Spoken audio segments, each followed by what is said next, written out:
حتیٰ یہاں تک کہ دونوں نکاح کر لیں، یہاں تک کہ وہ نکاح کر لے، کون؟ خاوند، زوجن، خاوند، غیرہ، اس کے علاوہ. فَإِن پھر اگر طلقہا طلاق دے دی اس کو، فلا تو جناح گناہ نہیں، علیہا ان دونوں پر. یہ پلیز مائک بند کر لیں. کس کا مائک کھلا ہے؟ عطیہ کا کھلا ہوا، عطیہ آنٹی کا. جی پلیز عطیہ صاحبہ اپنا مائک بند کر لیجئے. دیکھیں ایک چھوٹا سا نا مائک کا شکل بنی ہوئی ہے نیچے نا، اس کو آپ ہلکا سا، ہاں بس ٹھیک ہے شازیہ، جزاک اللہ. بس شازیہ یہ آپ دیکھ ہی لیا کریں تو اس سے پھر آسانی ہوگی کہ میں کسی کو کہوں اور پھر وہ دیر لگائے بند کرنے میں تو آپ ہی بند کر دیں. اچھا پھر اگر طلاق دے دے اس کو تو گناہ نہیں، علیہما ان دونوں پر، این اگر یتراجع وہ رجوع کر لیں، ان بشرط یہ کہ غنہ وہ خیال کریں، این کہ یقیمہ وہ قائم رکھیں گے حدود اللہ، اللہ کی حدود، وتلکا اور یہ حدود اللہ اللہ کی حدود ہیں، یبینوہا انہیں واضح کرتا ہے، لقوم ان لوگوں کے لیے، ایسی قوم کے لیے، یعلمون جو جاننے والوں کے لیے. ٹھیک ہے تو اب یہاں پر کیا ہے، رواں ترجمہ بھی پڑھ دیتی ہوں، اس سے کچھ بات سمجھ میں آئے گی. پھر اگر شوہر تیسری طلاق دے دے تو وہ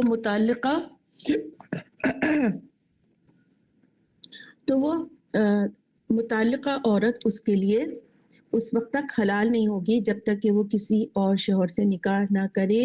ہاں اگر وہ دوسرا شوہر بھی اسے طلاق دے دے تو ان دونوں پر کوئی گناہ نہیں کہ وہ ایک دوسرے کے پاس نیا نکاح کر کے دوبارہ واپس آ جائیں، بشرط یہ کہ انہیں یہ غالب گمان ہو کہ اب وہ اللہ کی حدود قائم رکھیں گے. اور یہ سب اللہ کی حدود ہیں جو ان لوگوں کے لیے واضح کر رہا ہے جو سمجھ رکھتے ہیں. اب یہاں پر جو ہے تیسری طلاق ہو گئی. اوپر ہم نے جو بات کی 2 طلاقوں کی تھی اس میں رجوع کر سکتے ہیں، پھر خلا کی بات کی اس پہ رجوع کر سکتے ہیں. یہاں پہ کیا ہے، رجوع کا معاملہ ختم. اب یہ طلاق کون سی طلاق ہے؟ تیسری طلاق، یعنی جس میں اب رجوع نہیں کر سکتے، طلاق بائن ہو گئی ہے.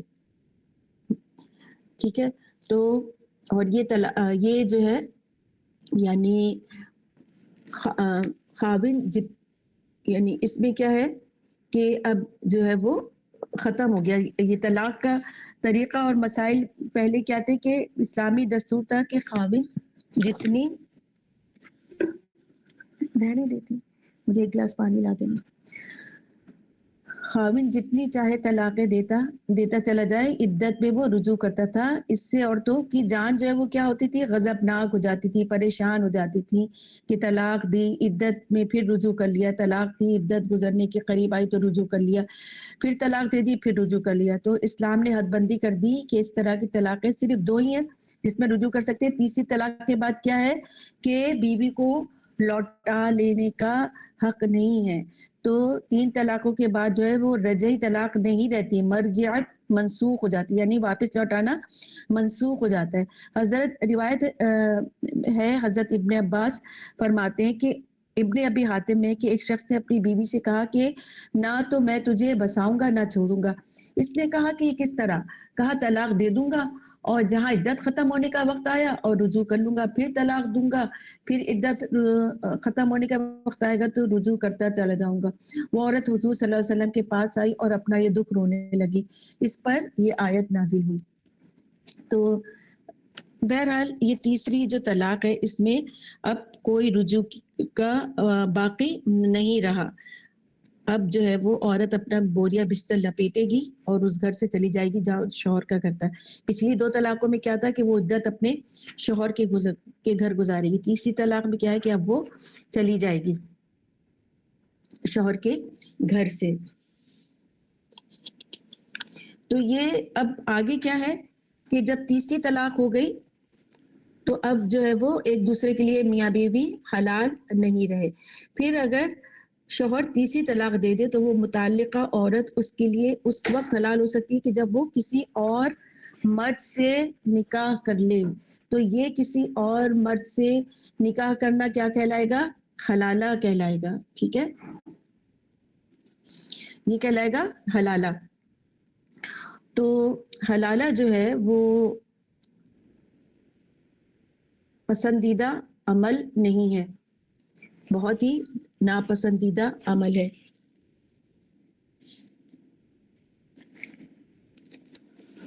اور اچھا، خلا والی عورت کا میں تھوڑا سا اور بتا دوں آپ کو، میں نے اس کی عدت وغیرہ صحیح سے آپ کو ایکسپلین نہیں کی تھی. تو اس میں یہ ہے کہ اس کی خلا کی جو عدت ہے وہ کتنی ہے؟ ایک مہینہ. ٹھیک ہے، اور یہ بھی بات بتا دی میں نے آپ کو کہ خلا جو ہے وہ خلا سے رجوع کرنے کا حق خاوند کو نہیں ہے، کیونکہ عورت نے مال دے کے اپنی طلاق خریدی ہے. اور پھر کیا ہوگا؟ جن کو حیض نہ آتا ہو ان کے لیے پھر کیا ہوگا خلا کے لیے؟ تب بھی ایک ہی ماہ ہوگی. جیسے وہ تھا نا کہ 3 ماہ حیض تھی، جس کو خلا نہیں آتا اور جس کو وہ نہیں آتا، حیض نہیں آتا، تو اس کے لیے بھی 3 ماہ تھی، یا بوڑھی عورت کے لیے بھی 3 ماہ تھی، تو اس کے لیے بھی ایک ہے. اچھا جی جی، اگر کسی کا نکاح ہوا ہو اور پھر وہ خلا لے لے تو اس کی عدت ہوتی ہے یا نہیں؟ اگر کسی کا نکاح ہوا ہو، دیکھیں اور پھر خلا لے لی. اچھا میں ایک بات بتاؤں، اس کی بھی نا کنڈیشن ہے کہ خلا ہوا، مہر مقرر ہوا مگر خلوت نہیں ہوئی تو یہ نکاح متع ہوگا. نکاح ہوا، خلوت ہوئی، مہر مقرر نہیں ہوا تو مہر مثل ہوگا. تو اس کی بھی وہ ہے خلا، وہ تو پھر ایک الگ کنڈیشن ہو جائے گی نا، کہ جیسے نکاح ہوا، خلا لے لیا اور وہ نہیں مقرر ہوا مہر. یہ مجھے بتائیں مہر مقرر ہوا یا نہیں؟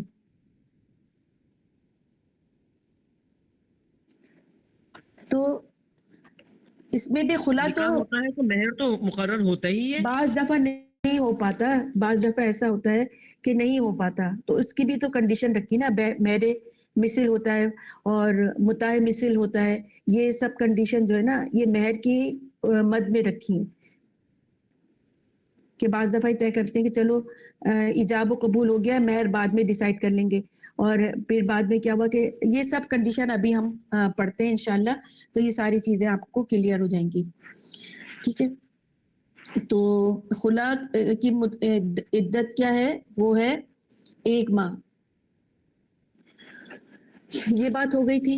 اچھا پھر کیا ہے کہ اگر دونوں رضامند ہوں تو نیا نکاح عدت کے اندر بھی کر سکتے ہیں. دونوں میاں بیوی، خلا والی عورت اور وہ اس کا سابقہ شوہر عدت کے اندر بھی کر سکتے ہیں دونوں اپنا نکاح. اچھا، اس میں جو حدود اللہ کی بات کی ہے، اور اس میں یہ بھی ہے کہ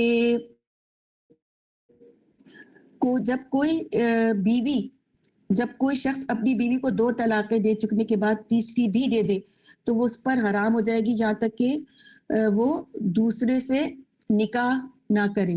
جب وہ دوسرے سے نکاح کر لے، اور اس نکاح کی شرط کیا ہے؟ یہ خلا کا میں نے بتا دیا. اب میں حلالہ پہ آ گئی. ٹھیک ہے، اب کیا ہوا کہ اب دونوں رجوع کرنا چاہ رہے ہیں، طلاق بائن ہو گئی، 3 طلاقیں ہو گئیں. اب کیا ہوا کہ دونوں پشیمان ہیں، دونوں دوبارہ شادی کرنا چاہ رہے ہیں، سابقہ شوہر کے ساتھ وہ بیوی شادی کرنا چاہ رہی ہے، دونوں شادی. تو ان کو کیا کرنا ہوگا کہ جب تک کہ وہ کسی دوسرے شخص سے نکاح نہ کریں گی، اور نکاح بھی کیسا نکاح کہ بیوی جو ہے اس کے ساتھ رات گزارے گی، ہم بستری کرے گی. ٹھیک ہے، باقاعدہ نکاح ہو اور ہم بستری ہو. پھر اگر کیا ہو کہ وہ شخص جس سے کہ ابھی نیا نکاح ہوا ہے اور اس سے تعلقات بھی قائم ہو، اگر وہ مر جائے یا حادثاتی طور پہ طلاق دے دے، ٹھیک ہے نا، جان بوجھ کے نہیں، جان بوجھ کے کرنا حلالہ ہے. یعنی حلالہ کا مطلب کیا ہے؟ یعنی حلالہ کا مطلب ہے کہ عورت اپنے پچھلے شوہر سے حلال ہونے کی خاطر کسی دوسرے شخص سے نکاح کرے اور نکاح کر کے تعلق قائم کرے، پھر فوراً جو ہے وہ طلاق لے لے، تو پھر یہ حلالہ ہوگا. پہلے شوہر سے شادی کر لے تو یہ حلالہ ہوگا، اور یہ سخت ناپسندیدہ ہے. تو حلالہ کرنے والے کو محلل کہا جاتا ہے. یہ میں نے ایک ٹرم بتا رہی ہوں آپ کو, یاد رکھیں تو ٹھیک ہے. حلالہ کرنے والے کو کیا کہتے ہیں؟ محلل کہا جاتا ہے. اور جس کے لیے کیا جاتا ہے, یعنی جس شوہر کے لیے, پہلے شوہر کے سے تعلق قائم کرنے کے لیے حلالہ کرنے والی کو کیا کہا جاتا ہے؟ محلل کرنے والے کو محلل کہا جاتا ہے, اور جس کے لیے کیا جا رہا ہے اس کو محلل لہو کہا جاتا ہے. یہ اتنی مشکل میں نہ پڑے, بس یہ ٹرمینالوجی جو میں آپ کو بتا رہی ہوں, لیکن یہ انتہائی ناپسندیدہ عمل ہے. حلالہ میں نکاح بھی ہو گیا, لیکن اگر اس دوسرے خاوند سے تعلق قائم نہ ہوا تو وہ پہلے شوہر کے لیے حلال نہیں ہے. یعنی باقاعدہ اس کو تعلق قائم کرنا ہوگا, اپنا وقت گزارنا ہوگا اس دوسرے شوہر کے ساتھ, اور یہ کوئی جان بوجھ کے طلاق دینے کا معاملہ نہیں ہوگا. بشرا جی جی, یہ جو آپ حلالہ کی بات کر رہی ہیں, یہ صرف عورت کے لیے, کیا مرد اگر کیا اس کو بھی دوسرے نکاح کرنا پڑے گا؟ نہیں, یہ تو ہو ہی رہا ہے نا کہ اپنے شوہر سے شادی کرنا چاہ رہے. مرد تو دوسری شادی 4 بھی کر لے, مرد تو 4 بھی شادیاں کر لے اسی عورت کے موجودگی میں, مرد کے اوپر کچھ نہیں ہے. لیکن یہ بیوی کے لیے ہے, ٹھیک ہے, سمجھ رہی ہیں, یہ بیوی کے لیے. ہاں, کیونکہ اور مردوں کے لیے تو 4 شادیاں بھی ہیں نا, ٹھیک ہے, مردوں کے لیے 4 شادیاں بھی ہیں. وہ اپنی بیوی ہونے کے باوجود بھی 3 شادیاں اور کر سکتا ہے, 1 شادی اور کر سکتا ہے, 2 شادی اور کر سکتا ہے. لیکن پابندی کس کے لیے؟ عورت کے لیے. طلاق دینے کے بعد کر رہے ہیں نا, طلاق دے جی جی کر رہے ہیں, تو پھر کیا اس کو بھی دوسری شادی کر کے پھر اس سے عورت نہیں نہیں نہیں نہیں نہیں مرد کے لیے نہیں ہوگا. مرد کے لیے, ایک منٹ خاموش ہے, مرد کے لیے یہ نہیں ہے حلالہ میں کہ وہ دوسری شادی کرے, یہ صرف عورت کے لیے ہوگا. ٹھیک ہے, اچھا. لیکن وہ حلالہ میں کیا ہوگا؟ نکاح ہوگا, باقاعدہ مرد عورت کا ریلیشن ہوگا, اور وہ زندگی گزاریں گے. اور خاصاتی طور پہ اگر دونوں میں نہیں بن رہی, انبن ہو گئی اور طلاق کا معاملہ ہو گیا یا شوہر مر گیا, اب وہ عورت چاہ رہی ہے کہ اپنے پہلے شوہر سے, اور وہ بھی چاہ رہے کہ اپنی بیوی سے رجوع کر لے, تو وہ کر سکتے ہیں. مگر اگر جان بوجھ پہ عورت نے اپنے سابقہ شوہر کے لیے حلال ہونے کی کوشش کی خاطر کسی دوسرے سے نکاح کیا, تو یہ حرام ہے, سخت ناپسندیدہ ہے. رسول صلی اللہ علیہ وسلم نے ایک حدیث میں آتا ہے کہ نبی صلی اللہ علیہ وسلم سے سوال کیا گیا کہ ایک شخص ایک عورت سے نکاح کرتا ہے اور دخول سے پہلے ہی طلاق دے دیتا ہے, وہ دوسرا نکاح کرتی ہے, وہ بھی اسی طرح دخول سے پہلے طلاق دے دیتا ہے, تو کیا اگلے خاوند کو اب اس سے نکاح کرنا حلال ہے؟ تو آپ نے فرمایا نہیں. یعنی کیا ہے؟ تعلق ہونا ضروری ہے. فرمایا کہ جب تک کہ وہ اس سے اور یہ اس سے لطف اندوز نہ ہو لے, ٹھیک ہے نا. تو یعنی یہ شادی کا بندھن کیا ہے کہ ایک ریلیشن بھی ہے نا میاں بیوی کے درمیان. تو ایک اور روایت میں یہ بھی آتا ہے کہ عورت رخصت ہو کر جاتی ہے ایک مکان میں, میاں بیوی جاتے ہیں, یعنی شادی ہوگی عورت کی اور میاں بیوی جس کمرے میں جاتے ہیں وہاں پردہ ڈال دیا جاتا ہے. لیکن کیا ہوتا ہے, ان کی آپس میں ریلیشن قائم نہیں ہوتا, کوئی صحبت قائم نہیں ہوتی, صحبت داری نہیں ہوتی. جب بھی یہی حکم ہوگا کہ وہ نہیں پہلے عورت سے, یعنی پرائیویسی بھی دے دی ان کو, کمرہ بھی دے دیا, پردے بھی ڈال دیے, پرائیویسی بھی ہو گئی, مگر تعلق نہیں قائم ہوا, تب بھی وہ پہلے شوہر سے نکاح نہیں کر سکتی. ٹھیک ہے. ایک اس میں آتا ہے کہ صحیح مسلم اور بخاری کی ایک روایت ہے, حضرت رفاع قرظی رضی اللہ تعالیٰ عنہ کی بیوی صاحبہ تمیمہ بنت وہب کو جب انہوں نے آخری اور تیسری طلاق دے دی تو ان کا نکاح حضرت عبد الرحمن زبیر سے ہوا.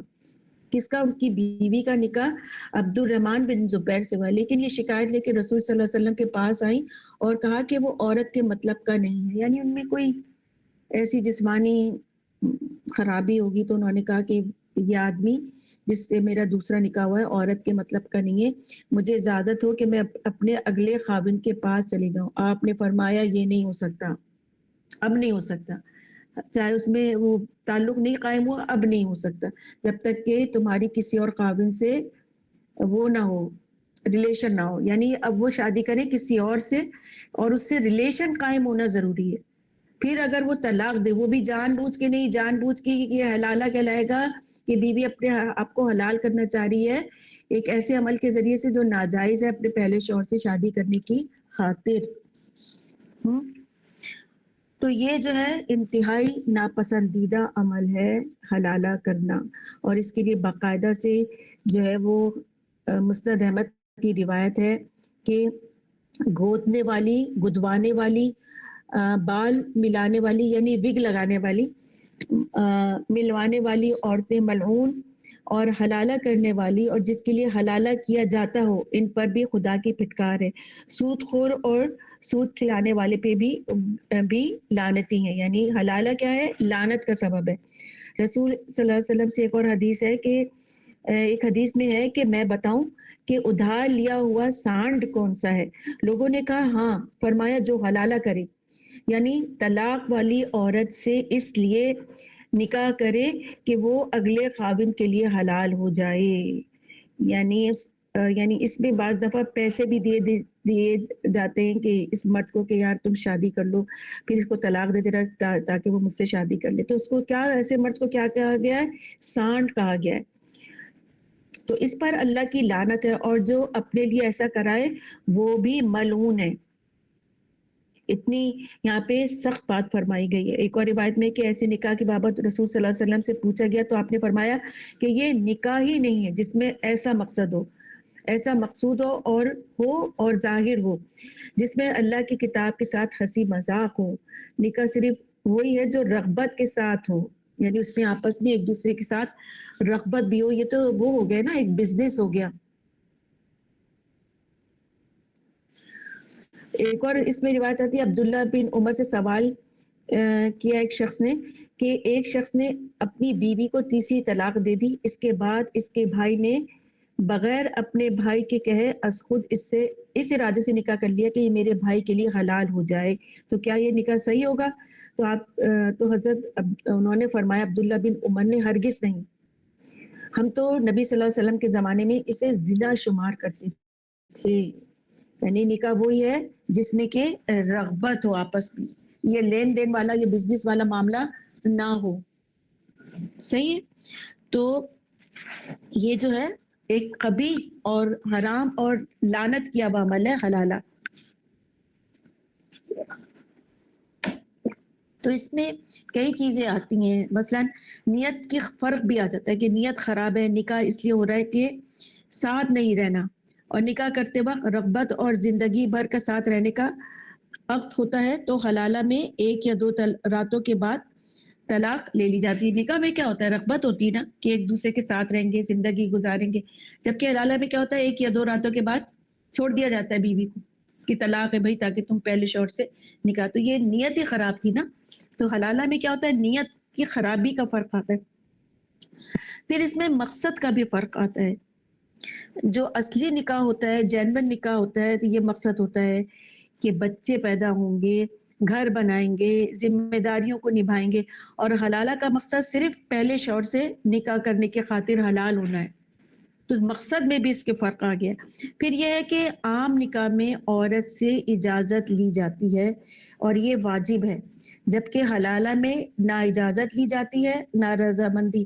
عموماً طلاق دینے والا شوہر ہی مجبور کرتے ہیں، شوہر عموماً بعض دفعہ مجبور کرتے ہیں کہ تم جو ہو وہ، کیونکہ پھر تو اجازت ہی نہیں لی جائے گی نا، اس کو عورت کو مجبور کیا کہ فلاں شخص سے تم نکاح کر لو، تو اس میں ایجاب و قبول کیا ہوا؟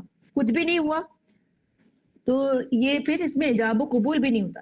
پھر یہ ہوتا ہے کہ جب ہم نکاح کرتے ہیں یعنی ایک پاکیزہ نکاح، تو اس میں نا برابری دیکھی جاتی ہے، کفو دیکھا جاتا ہے کہ دونوں خاندانوں میں کچھ کامن گراؤنڈز ہیں کہ جس کی بنا پہ انڈرسٹینڈنگ قائم ہو سکے، خاندانی برابری دیکھی جاتی ہے۔ کسی نہ کسی درجے میں دیکھا جاتا ہے کہ لڑکا لڑکی میں نپ سکے گا یا لڑکی لڑکے کیا نپ سکے گی، تو آپس کی کچھ انڈرسٹینڈنگ، کچھ کامن گراؤنڈ دیکھا جاتا ہے۔ لیکن حلالہ میں یہ نہیں دیکھا جاتا، وہاں تو بس ایک کنڈیشن ہے کہ بھائی یہ برتھ بیٹھا ہے، اس سے نکاح کرو، 1-2 راتیں گزارو اور میرے پاس آ جاؤ۔ پھر اسی طرح سے نکاح میں مہر دیا جاتا ہے، اور مہر کا ادا کرنا جو ہے وہ فرض ہے، اور حلالہ میں یہ نہ مہر طے کیا جاتا ہے نہ ادا کیا جاتا ہے، یعنی عورت کو کچھ نہیں ملتا۔ صحیح ہے؟ اسی طرح نکاح جو ہے وہ ایک اعلان ہے، ایک تشہیر ہے، ایک مشہور کرنے کی چیز ہے، اور اعلان اور تشہیر کرنا، اعلان کرنا یہ مسنون ہے. اور حلالہ میں نہ اعلان کیا جاتا ہے نہ تشہیر کی جاتی ہے، بلکہ چھپ چھپا کر یہ ہو جاتا ہے. پھر اسی طرح نکاح کے بعد ولیمہ ہوتا ہے جو مسنون ہے، اور حلالہ کے بعد کوئی ولیمہ وغیرہ نہیں ہوتا. پھر باقاعدہ طریقے سے نکاح کے بعد رخصتی ہے. حلالہ میں کوئی رخصتی نہیں، کسی دعوت کا کوئی انتظام نہیں ہوتا، کیونکہ وہ ہوتی ہے مرد کے پاس، اس کا مقصد یہ ہے کہ وہ 1 رات گزاری 2 رات گزاری ختم. پھر اس کے بعد یہ ہے کہ نکاح میں لڑکی کو کوئی ماں باپ بہن بھائی تحفے تحائف نہیں دیتے، جبکہ نہیں حلالہ میں کیا ہوتا ہے کہ کیونکہ یہ رازداری سے ہوتا ہے، یا پھر یہ کہ پسندیدہ عمل نہیں تو کہیں چھپ چھپا کے، تو اس میں کیا کوئی کسی کو تحفے تحائف دے گا؟ باپ بیٹی کو کیا دے گا؟ بہن بھائی اپنی بہن کو کیا دیں گے؟ کچھ بھی نہیں. تو یہ ایک ایسا عمل ہے. جبکہ عام نکاح میں کیا ہوتا ہے کہ ماں باپ دیتے ہیں، کچھ دے دلا کے رخصت کرتے ہیں بیوی کو، وہ بیٹی کو. تو اس میں یہ نہیں ہوتا حلالہ میں. اسی طرح سے شادی کیا ہوتا ہے؟ نکاح ایک خوشی کا موقع ہوتا ہے خاندان والوں کے لیے، جبکہ حلالہ عورت کے لیے بہت تکلیف دہ موقع ہوتا ہے کہ سمجھے وہ اپنی ایک عزت کا سودا کر رہی ہوتی ہے. اور نکاح پر مبارکباد دینا، تبارک اللہ کہنا یا مبارکباد دینا مسنون ہے. حلالہ میں یہ نہیں ہوتا، کیونکہ کوئی خوشی نہیں ہوتا نا اس پر، صرف یہ 2-3 لوگوں کا آپس کی ایک ایگریمنٹ، ایک سمجھوتا ہوتا ہے. اور پھر معروف اور مسنون طریقے پر دلہن کو تیار کیا جاتا ہے، جیسے حضرت فاطمہ کو بھی تیار کیا گیا تھا تو تیار کیا جاتا، مگر حلالہ میں اس کا اہتمام ایسا نہیں کیا جاتا. پھر اسی طرح سے عام نکاح میں خاندان والے اکٹھے ہوتے ہیں، لیکن حلالہ کے لیے کوئی بھی تیاری نہیں ہوتا، کوئی آتا ہی نہیں ہے. اور نکاح میں نان نفقہ مرد کے ذمے ہوتا ہے. حلالہ میں اس کو دیا جاتا ہے جس سے نکاح کیا جاتا ہے، یعنی اس مرد کو کچھ دے دلا کے کہ بھائی مجھ سے نکاح کر لو، یعنی اس کو پے کیا جاتا ہے دوسرے لفظوں میں. تو یہ خرابیاں ایک وقت میں، یہ خرابیاں کب ہوئیں؟ ایک وقت میں 3 طلاق دینے کی وجہ سے. کیونکہ جب حضرت عمر نے یہ آرڈیننس جاری کیا تو وہ یہ لاگو بھی ہو گیا اور اس پہ عمل بھی کیا جانے لگا. تو یہ کب ہوا یہ فعل؟ جب ایک ہی وقت میں 3 طلاقیں دے ہو گئی، طلاق بائن ہو گئی، عورت الگ ہو گئی بالکل. پھر پچھتاوا، پھر ریگریٹس، پھر آپس میں ملنے کے اشتہاد. تو یہ ایک خفیہ طریقہ رکھا گیا کہ عورت حلال ہو جائے اپنے پہلے شوہر سے نکاح کرنے کے لیے. تو حلالے کی ضرورت ہی پیش نہیں آتی اگر یہ 3 طلاقیں نہ دی جاتی. تو اگر کوئی سنت کے مطابق طلاق دے، اور سنت کے مطابق طلاق کیا ہوگی؟ نمبر 1 طہر کی حالت میں، یعنی پاکی کی حالت میں، حیض کی حالت میں نہیں. حالانکہ حیض کی حالت میں دینے میں بھی طلاق ہو ہی جاتی ہے، لیکن یہ پسندیدہ عمل نہیں ہے. تو طلاق ہوگی طہر کی حالت میں. نمبر 2 شوہر بیوی کے درمیان کوئی جسمانی تعلق نہیں ہوگا، اس حالت میں طلاق دی جائے گی. یہ ہے مسنون طریقہ. اور پھر جسمانی طور پر نہ ملیں، اور عدت 3 ماہ ہے. عدت جو ہے وہ عورت اپنے شوہر کے گھر کرے گی تاکہ شوہر رجوع کر سکے، اس کی طرف اس کا دل مائل ہو جائے. تو شوہر جو وہ اسے نکالے گا نہیں گھر سے، بیوی سے، کیونکہ اس کو عدت وہیں گزارنی ہے. تو لوگوں نے غلطی کی کہ ایک وقت میں 3 طلاقیں دے کر طلاق کو ایک کھیل بنا لیا ہے، جس سے عورت شدید صدمے سے پہنچتی ہے. تو یہ بہت دیکھ بھال کی طلاق کا معاملہ کرنا چاہیے. اور یہ بہت ہی ایک پیچیدہ ہمارے ملک میں ہوتا جا رہا ہے کہ کچھ علماء جو ہیں وہ 3 طلاق کو طلاق بائن سمجھتے ہیں اور اس میں رجعی کا عمل ختم ہو جاتا ہے، جبکہ کچھ جو وہ کہتے ہیں کہ طلاق نہیں ہوئی. تو ایک بڑا گمبھیر اور انتہائی پریشان کن وہ عمل ہے. اور پھر جیسی عدت گزر جاتی ہے کہ عورت کو پھر پریشرائز بھی کیا جاتا ہے کہ فلاں سے جا کر نکاح کر لو. تو پھر کیا ہوتا ہے کہ عورت اپنی ممتا کے ہاتھوں مجبور بھی ہو کر یہ قدم بھی اٹھا لیتی ہے. بشرا حلالہ جائز تو ہے نا؟ یہ حلالہ جو ہے، حلالہ جائز نہیں ہے. وہ چیز جائز ہے کہ عورت اگر مرد طلاق دے دے یا اور عورت کہیں نکاح کرے یہ طے نہیں ہو پہلے شوہر سے کہ تم فلاں سے نکاح کرو، پھر یہ ہے پلان کے تحت نہیں ہو سکتا یہ خالہ کام۔ جان بوجھ کے جو حلالہ کیا جاتا ہے نا وہ جائز نہیں.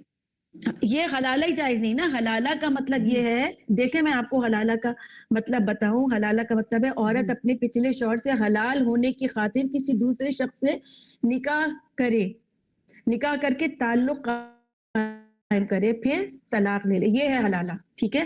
جبکہ حلالہ کیا مطلب ہے؟ حلال ہونا نا کس کے لیے؟ اپنے پہلے شوہر کے لیے. اور جبکہ قرآن کیا کہہ رہا ہے کہ فَإِن طَلَّقَ فَلَا تَحِلُّ لَهُ. ہاں کون یہ دیکھیں یہ تراجہ کہ جب تم نکاح کر لو کسی دوسرے سے، تو اس میں کہیں حلالے کا نام آیا؟ حلالہ یہ ہے کہ عورت نے اپنے آپ کو کسی دوسرے کے لیے حلال کر لیا. یہ سب بات سمجھ میں آئی؟ جی السلام علیکم. وعلیکم السلام ورحمۃ اللہ. بشرا جیسے 3 طلاقیں ہوئی اور تو وہ ایک کاؤنٹ ہوتی ہے، تو اس کے بعد یہاں پر جو پاکستان میں دوسری شادی کر لیتے ہیں تو وہ تو پھر طلاق ہی نہیں ہوئی، تو پھر وہ حرام نہیں ہو گیا؟ جی دیکھیں اس میں وہی ساری بات ہے نا کہ رسول صلی اللہ علیہ وسلم کی ایک حدیث بھی ہمیں ملتی ہے کہ مجھ سے یا میرے صحابہ سے لے لو، یعنی جو میرے صحابہ کہیں یا میں کہوں وہی بات مانی جائے. تو میں نے جیسے پہلے بھی یہ بتایا تھا کہ عرب کے جاہل معاشرے میں عورت کو بار بار طلاق دے کے رجوع کر کے تنگ کیا جاتا تھا، اور یہ کافی زمانے تک رہا. تو حضرت عمر نے کیا کیا کہ اس پہ اپنا چیک رکھ دیا کہ بس اب 3 طلاقیں ہیں، کہ 3 طلاقیں دی بس اب تمہارا رشتہ ختم، طلاقیں بائن ہو گئی. تو وہ چیز جو ہے وہ لوگوں نے، علماء نے اس چیز کو بھی نافذ کر دیا. اور کچھ اب یہ نا 2 پٹی میں بٹ گئے. ابھی جو ہے نا اب تو یہ پھر بھی زور پکڑ رہا ہے کہ نہیں 3 طلاقیں جو ہے وہ طلاقیں بائن نہیں ہیں، اس میں رجوع کیا جا سکتا ہے، کیونکہ ایک وقت میں 3 طلاقیں دینا ایک ہی طلاق کہلائے گی. اب تو یہ پھر بھی یہ چیزیں جو ہے وہ زور پکڑنی ہے. تو علماؤں کا پھر اس میں اجتہاد، کیونکہ یہ خالصتاً وہ فقہی مسئلہ ہے. فقہ سمجھتی نا کہ اس میں ایک مولوی، ایک مفتی جو ہے، مولوی نہیں مفتی، جس کے پاس فتویٰ ہو. دیکھیں عالم ہونا ایک الگ بات ہے، مفتی ہونا ایک الگ بات ہے. مفتی کے پاس جو ہے نا آرڈیننس کے تحت، شریعت کے تحت، قانون کے تحت فتاوی ہوتے ہیں کہ اس مسئلے کا حل یہ فتویٰ ہے، اس مسئلے کا حل یہ فتویٰ ہے. اگر کوئی مسئلے کا حل نہیں ہوتا تو پھر علماء آپس میں اجتہاد کرتے ہیں. ٹھیک ہے. پھر اجتہاد کے تحت جو جیسے سعودی عرب میں جو وہ بڑے بڑے وہ بنائے گئے شیطان کو مارنے کے، پہلے کیا تھا ایک چھوٹا سا تھا اور اس میں ہزاروں لوگ مر جاتے تھے. تو اب جمرات 3 بڑے بڑے بنا دیے گئے. تو یہ اجتہاد کر کے بنائے گئے. یہ بلڈنگ ہی تو ہیں. آپ کیا سمجھتی ہیں کہ شیطان ہے؟ یہ بلڈنگ ہے، اس میں شیطان کو قید کر لیا جاتا ہے، لیکن یہ بلڈنگز ہیں اور یہ اجتہاد کے ذریعے اتنی بڑی بڑی بنی ہے. تو بہت سے ایسے مسائل جو اجتہاد کے ذریعے حل کیے جاتے ہیں، جس کا جواب نہ قرآن میں ہوتا ہے نہ سنت میں ہوتا ہے. جیسے کہ معاذ بن جبل سے رسول صلی اللہ علیہ وسلم نے فرمایا تھا کہ اگر تمہیں میری سنت سے، میری حدیث سے کچھ، اور نہیں سب سے پہلے کہا کہ قرآن سے کچھ نہ ملے تو کیا کرو گے؟ اگر میری سنت سے کچھ نہ، انہوں نے کہا سنت دیکھوں گا. تو آپ صلی اللہ علیہ وسلم نے کہا اگر میری سنت اور احادیث سے بھی کچھ نہ ملے تب کیا کرو گے؟ تو انہوں نے کہا تب میں اجتہاد کروں گا. تو آپ صلی اللہ علیہ وسلم نے ان کے سینے پہ ٹھوکا کہ ماشاءاللہ، مطلب یہ مبارکباد دی کہ علم تمہیں مبارک ہو، کہ یہی پھر جو ہے وہ علماء کا طریقہ ہوتا ہے. تو پھر اس میں نا مفتی شامل ہوتے ہیں کہ وہ فتویٰ دے رہے ہیں یا نہیں، وہ پوری ایک کنڈیشن بیان کریں گے میاں بیوی کہ یہ کنڈیشن تھی، اس کنڈیشن پہ طلاق دی. تو اس میں بھی یہ ہوتا ہے کہ بہت سے علماء جو ہیں وہ کہہ دیتے ہیں کہ 3 وقت میں جو طلاق دیے نا وہ طلاق نہیں. اور پھر بہت سے ہماری یہاں مسلکیں بھی اتنی نا، پھر ان مسلکوں کے حساب سے بھی جو ہے وہ یہ معاملہ طے پاتا ہے کہ 3 طلاقوں میں پھر طلاق ہو گئی یا 3 طلاقوں میں ایک ہی طلاق شمار ہو گئی. لیکن حضور صلی اللہ علیہ وسلم، پھر میں یہی کہوں گی، دیکھیں میں مفتی نہیں ہوں، میں صرف ایک قرآن میں نے پڑھا ہے اور میں آپ لوگوں کو پڑھا رہی ہوں ان کتابوں کی مدد سے، میرا اپنا کوئی علم نہیں ہے. ٹھیک ہے. میں یہ سمجھتی ہوں کہ جو چیز رسول صلی اللہ علیہ وسلم نے کہہ دی اور جو قرآن کہہ رہا ہے تو وہ ہر چیز پر حاوی ہے. ٹھیک ہے نا. تو اب یہ جو ہے یہ مفتی فیصلہ کرے گا کہ وہ حرام ہوئی طلاق یا نہیں حرام ہوئی. وہ فتاویٰ دے گا نا، مفتی فتویٰ دیتا ہے. عالم فتویٰ نہیں دے سکتا، مفتی فتویٰ دے گا. بشرا خانم، اس میں ایک بات اور بھی ہے کہ اگر یہ جیسے آپ نے بتایا کہ یہ عدت مکمل ہو گئی، طلاق دی, ایک طلاق دی, جس کو بیسک 3 طلاقیں ہوں, ہم ایک طلاق کاؤنٹ کرتے ہیں ایک دفعہ عدت مکمل ہو. اب یا تو وہ رجوع کر لیں یا پھر وہ الگ ہو جائیں, جو کہ ہم نے قرآن پاک میں پڑھا ہوا ہے سورہ محبت صلاح طریقے سے. عدت گزرنے پہ رجوع نہیں کریں گے, عدت گزرنے پہ نکاح کریں گے. جی نکاح بالکل نکاح. اب اگر وہ لوگ نکاح کے لیے راضی نہیں ہیں, ٹھیک ہے, اور عورت نے کہیں اور شادی کر لی, تو وہ طلاق تو ہو گئی نا ان کی, اس کی فائنل. پھر تو وہ ہو گئی, ظاہر ہے وہ تو قائم ہی نہیں رہی نا پھر.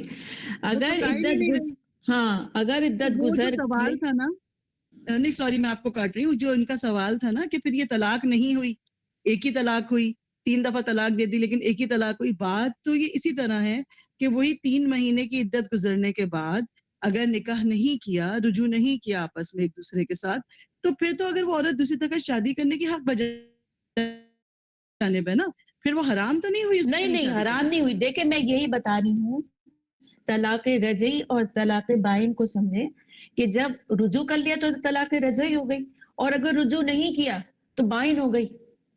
یہ بات سمجھ رہے ہیں؟ اس بائن میں عورت کو اختیار ہے کہ وہ جہاں چاہے شادی کر لے, جہاں چاہے شادی کر لے. لیکن وہ جو 2 طلاقیں تھی وہ باقی ہیں, اگرچہ کہ وہ ضائع ہو گئی. جی بس یہی بات میں کہنا چاہتا ہوں. ہاں یہ سمجھ رہے ہیں, وہ ضائع ہو گئی وہ 2 طلاق ہے. وہ ایک طلاق پر ہی عورت نے کیا کیا, عدت گزرنے کے بعد اب وہ نہیں چاہ رہی اس شوہر کے پاس. حالانکہ دیکھیں قرآن ہمیں کیا بتاتا ہے کہ شوہر کے پاس حق ہے رجوع کرنے کا. اگر شوہر کہے کہ میں رجوع کرنا چاہتا ہوں تو عورت کو رجوع کرنا پڑے گا. لیکن خلا میں عورت اگر چاہے تو رجوع کرے گی. نہیں, اگر عورت نہ چاہے اپنے شوہر کے پاس واپس جانا, مگر طلاق ہو گئی ہے, تو پھر تو وہ طلاق ہو جائے گی. ہاں پھر وہ نہیں لیکن آپ جو کوشچن کہہ رہی ہیں نا کہ شوہر کے پاس حق ہے رجوع کرنے کا, اگر وہ عورت کے ساتھ رجوع کرنا چاہے, ہاں, تو پھر اگر عورت نہیں جانا چاہتی تو نہ جائے. پھر وہ پھر سارے بڑے فیصلہ طے کریں گے یا پھر کوئی مفتی فیصلہ طے کرے گا اس طرح سے کہ پھر وہ نہ جائے, ٹھیک ہے, پھر وہ کسی دوسری جگہ شادی کر لے. ہو سکتا ہے, یہ کیوں نہیں ہو سکتا, عورت کر سکتی ہے. ایک طلاق پہ بھی عدت گزر جانے کے بعد وہ نہیں چاہتی شوہر کے پاس جانا تو طلاق بائن ہو گئی. اب وہ جو ہے وہ دوسری جگہ نکاح کر سکتی ہے. ابھی آپ نے یہ کہا کہ شوہر کے پاس حق ہے رجوع کرنے کا اگر وہ طلاق دیتا ہے. جی حق ہے. اگر وہ رجوع کرنا چاہتا ہے تو عورت لازمی جائے, تو یہ لازم نہیں ہے اس پہ. نہیں دیکھیے میں یہ بتاؤں, حق تو ہے, شوہر کے پاس حق ہے رجوع کرنے کا, لیکن اب کیا حالات ہیں, وہ جانا ہی نہیں چاہتی. یہ نا اس میں نہیں آ گیا زندگی اور موت کے, اس میں یہ ہے کہ اب وہ جانا ہی نہیں چاہتی. اب وہ شادی کر لے, پھر دوسری نکاح کر لے دوسرا. لیکن رجوع کون کرے گا؟ شوہر. حق کس کے پاس ہے؟ شوہر کے پاس ہے رجوع کرنے کا. اور اگر شوہر رجوع کرنا چاہتا ہے اور بیوی نہیں جانا چاہتی تو بیوی نہیں جائے گا نا. ایک کوئی بولے جی میرا سوال کمپلیٹ کر لینے. اگر شوہر رجوع کرنا چاہتا ہے, ٹھیک ہے, جیسے کہ اس کے پاس حق ہے طلاق دینے کے بعد رجوع کرنے, اب یہ ہے کہ بیوی نہیں جانا چاہتی اپنے شوہر کے پاس, تو بیوی پہ یہ لازم نہیں ہے دین کی طرف سے کہ وہ جائے, ایسا نہیں ہے نا. نہیں, پھر وہ نکاح کر لے دوسرا. بھائی ہوتا ہے نا کہ اگر وہ نکاح نہیں بھی کرتی, لیٹس سے کہ بھائی رشتہ نہیں آیا اس کے بعد کوئی دوسرا, اور کچھ وقت گزرنے کے بعد نکاح کا وہ اپنے ماں باپ کے پاس رہ رہی ہے یا جو بھی اپنے کفیل کے ساتھ رہ رہی ہے, تو پھر وہ اپنا ٹائم اپنے کفیل کے ساتھ گزار سکتی ہے. اس کے لیے لازم نہیں ہے کہ اگر شوہر رجوع کرنا چاہ رہا ہے تو وہ بھی رجوع کرنا چاہے. نہیں, یہ لازم نہیں ہے, لیکن حق شوہر کے پاس ہے. لازم نہیں ہے, وہ بھائی بتائے کہ مجھے یہ تکلیف ہے, میں نہیں رہنا چاہتی, تو بات ختم. لیکن وہ جو ایک رجعی کا حق ہے نا, وہ شوہر کے پاس رہے گا, چاہے وہ 2 سال کے بعد پھر ریگریٹ کرے کہ چلو ایسی زندگی. بعض دفعہ ہوتا ہے نا کہ عورتیں بہت جذبات میں آ کے فیصلہ کر لیتی ہیں اور پھر میکے والے اس کو سکون سے نہیں رہنے دیتے. وہ ہے نا کنواری کھائے روٹی, بہائی کھائے بوٹی, وہ والی بات ہوتی ہے نا. صحیح بات ہے نا. تو بعض دفعہ ماں باپ بھی نہیں برداشت کرتے, بہن بھائی بھی نہیں برداشت کرتے اپنی طلاق یافتہ بہن کو. ان کے لیے وہ ایک کلنک کا ٹیکا بن جاتی ہے.